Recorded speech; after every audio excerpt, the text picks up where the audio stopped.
O Senhor esteja convosco, Ele está no meio de nós. Anúncio do Evangelho de Jesus Cristo, segundo São João, capítulo 18, versículos de 1 a 11. Glória a vós, Senhor.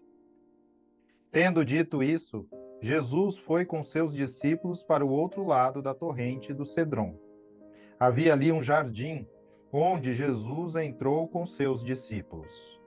Ora, Judas, que o traía, conhecia também esse lugar, porque frequentemente Jesus e seus discípulos aí se reuniam. Judas, então, levando à corte e guardas destacados pelos chefes dos sacerdotes e pelos fariseus, aí chega com lanternas, archotes e armas. Sabendo Jesus tudo o que lhe aconteceria, adiantou-se e lhes disse: A quem procurais? Responderam: Jesus, o Nazareu. Disse-lhes: Sou eu. Judas, que o traía, estava também com eles. Quando Jesus lhes disse: Sou eu, recuaram e caíram por terra.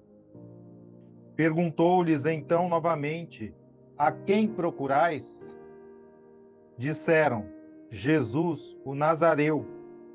Jesus respondeu: Eu vos disse que sou eu. Se então é a mim que procurais, deixai que estes se retirem, a fim de se realizar a palavra que diz: Não perdi nenhum dos que me deste. Então Simão Pedro, que trazia uma espada, tirou-a, feriu o servo do sumo sacerdote, a quem decepou a orelha direita. O nome do servo era Malco. Jesus disse a Pedro: Embainha a tua espada. Deixarei eu de beber o cálice que o Pai me deu? Palavra da salvação. Glória a vós, Senhor.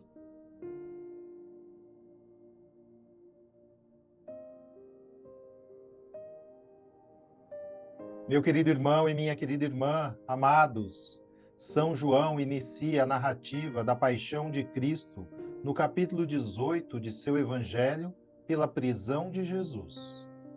Ele omite alguns fatos que estão descritos nos sinóticos, como a agonia de Jesus, o beijo de Judas e a fuga dos discípulos.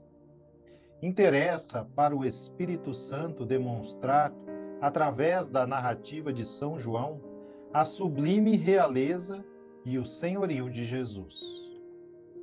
Assim, nos é revelada a divindade de Jesus, ao ter 3 vezes neste trecho do Evangelho a expressão eu sou, nos versículos 5, 6 e 8, uma vez para cada pessoa da Santíssima Trindade, Pai, Filho e Espírito Santo. Nos é revelada a onisciência de Jesus ao afirmar que, como Jesus soubesse tudo o que havia de lhe acontecer, adiantou-se e perguntou-lhes: A quem buscais? Nos é revelada a sua onipotência ao dizer que, quando lhes disse, sou eu, recuaram e caíram por terra. Revelando que Jesus estava no controle da situação e que entregou a sua vida serenamente e livremente nas mãos de seus algozes para realizar a vontade do Pai para a salvação da humanidade. Narra São João que Jesus saiu com os seus discípulos para além da torrente de Cedron, onde havia um jardim, no qual entrou com os seus discípulos. Cedron é um vale que separa a cidade murada de Jerusalém do Monte das Oliveiras, o Getsemane. Etimologicamente, Cedron significa turvo, escuro. Portanto, é um vale escuro. Getsemane significa prensa de azeite. Toda essa simbologia nos remete ao Salmo 22, Salmo de Davi, que diz: O Senhor é meu pastor, nada me faltará. Em verdes prados ele me faz repousar. conduz-me junto às águas refrescantes, restaura as forças de minha alma. Pelos caminhos retos, ele me leva, por amor do seu nome. Ainda que eu atravesse o vale escuro, nada temerei, pois estais comigo. Vosso bordão e vosso báculo são o meu amparo. Preparais para mim a mesa à vista de meus inimigos. Derramai o perfume sobre minha cabeça e transborda a minha taça. O azeite era usado para ungir os reis, assim como ocorreu com o rei Davi. Portanto, nos é revelado que Jesus é o Rei dos Reis, o ungido, o Cristo, o Emanuel, o Messias esperado pelo povo judeu. Da descendência de Davi, ele é aquele que foi profetizado por Isaías. Por isso, o próprio Senhor vos dará um sinal. Uma virgem conceberá e dará à luz um filho, e o chamará Deus Conosco.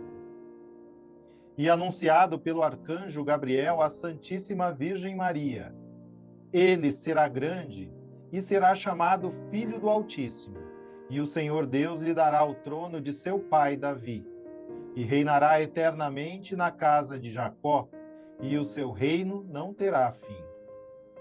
Disse Jesus: Não hei de beber eu o cálice que o Pai me deu? O cálice de Jesus transborda de amor por nós. Por isso, ele caminha serenamente e voluntariamente em direção ao vale escuro da sua paixão. Mas sua mesa está à vista de seus inimigos, ou seja, é ele quem está no controle da situação e será conduzido pelo Pai às águas refrescantes de sua ressurreição.